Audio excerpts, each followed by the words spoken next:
శివాయ బ్రహ్మణే నమ. వీరబ్రహ్మేంద్ర స్వామినే నమ. జై వీరబ్రహ్మ జై గోవిందవాంబ జై. ఓం హ్రీం క్లీం శ్రీం శివాయ బ్రహ్మణే నమ. 2026 సంవత్సరం మీనరాశి వారి యొక్క రాశి ఫలం వచ్చినటువంటి ఫలితం 5. బుధుడికి సంబంధించినటువంటి ఫలితం ఇది.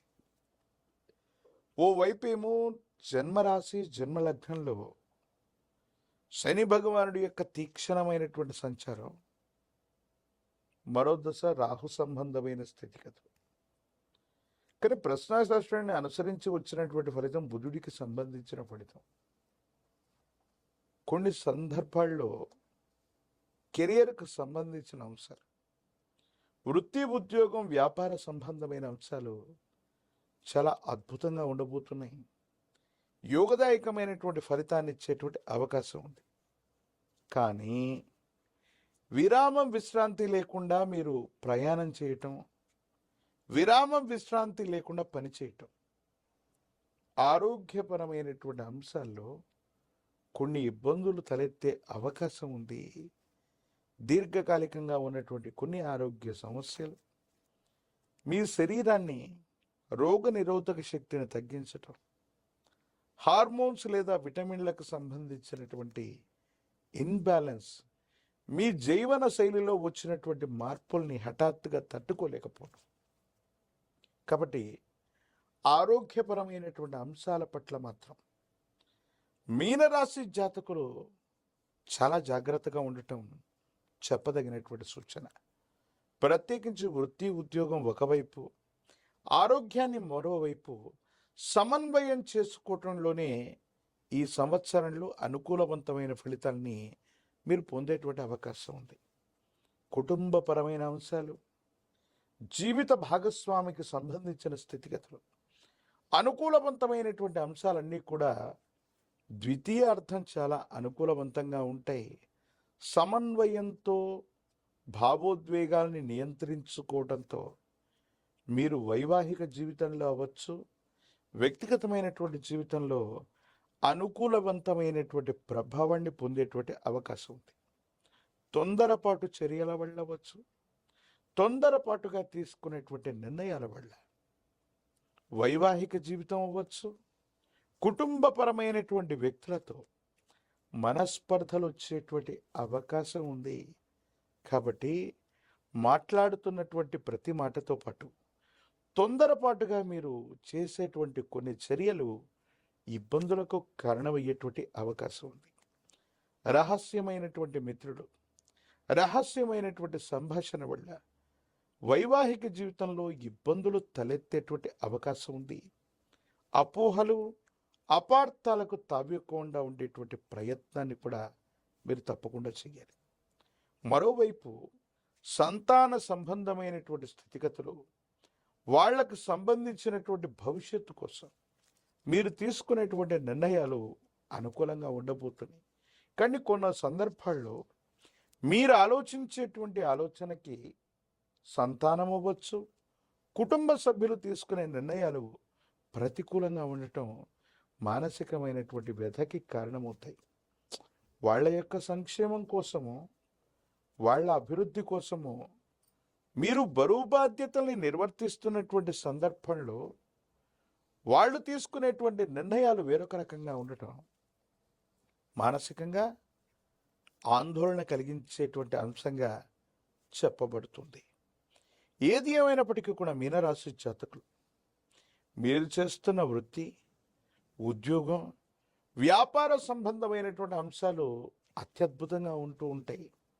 కానీ ఆరోగ్యపరమైన అంశాల్లో శరీరంలో నీటి శాతం తగ్గిపోతూ ఉండటం, వృక్కములు లేదా గ్రంథులు, ఇతరత్రా వీటికి సంబంధించినటువంటి అనారోగ్య సంబంధమైనటువంటి పరిస్థితుల వల్ల ఆరోగ్యంలో ఇబ్బంది ఏర్పడటం, లేదా ఏదైనా ఒక శస్త్రచికిత్స జరగటం అవకాశం ఉంది. కాబట్టి తస్మాత్ జాగ్రత్తగా ఉండండి.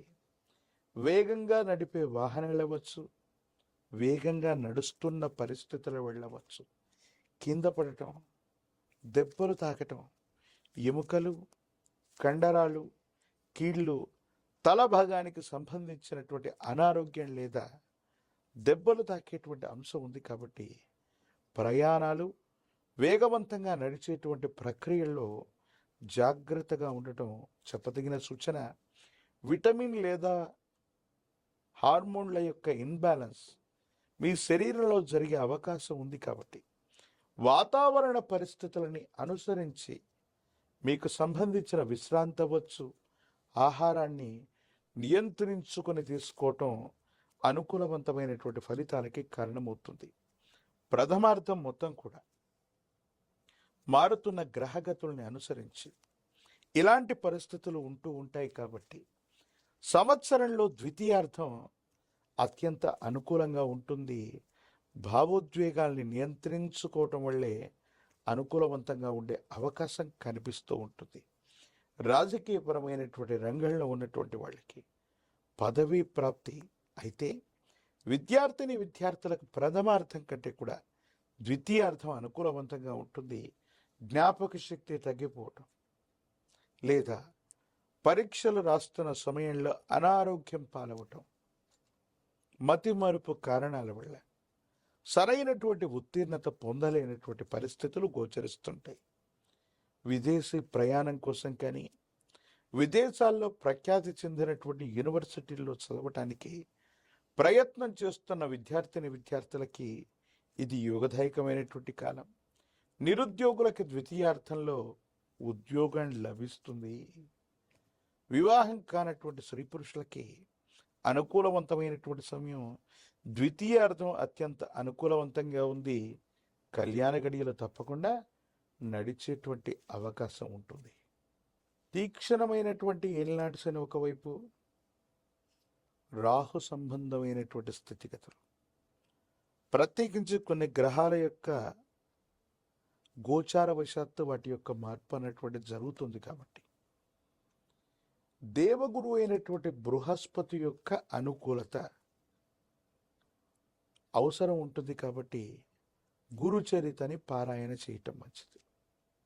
ప్రత్యేకించి మహాకాలభైరవ రక్షను మెడలో ధరించటం, పంచమిక రుద్రాక్షను మెడలో ధరించటం ఏలినాటి శనిలో కూడా అద్భుతమైనటువంటి ఫలితాల్ని మనం పొందేటువంటి అవకాశం కనపడుతుంది. గురుదేవత స్వరూపాల్లో దత్తాత్రేయ స్వామివారు, వీరబ్రహ్మేంద్ర స్వాముల వారు లేదా దక్షిణామూర్తి ఇటువంటి సద్గురువులని ఆశ్రయించిన, సద్గురు చరితని పారాయణ చేసిన జాతకంలోని సమస్తమైనటువంటి దుర్యోగాలు తొలగిపోయి కష్టాలు తొలగి అనుకూలవంతమైనటువంటి ఫలితాన్ని తప్పకుండా మీరు పొందేటువంటి అవకాశం కనపడుతుంది.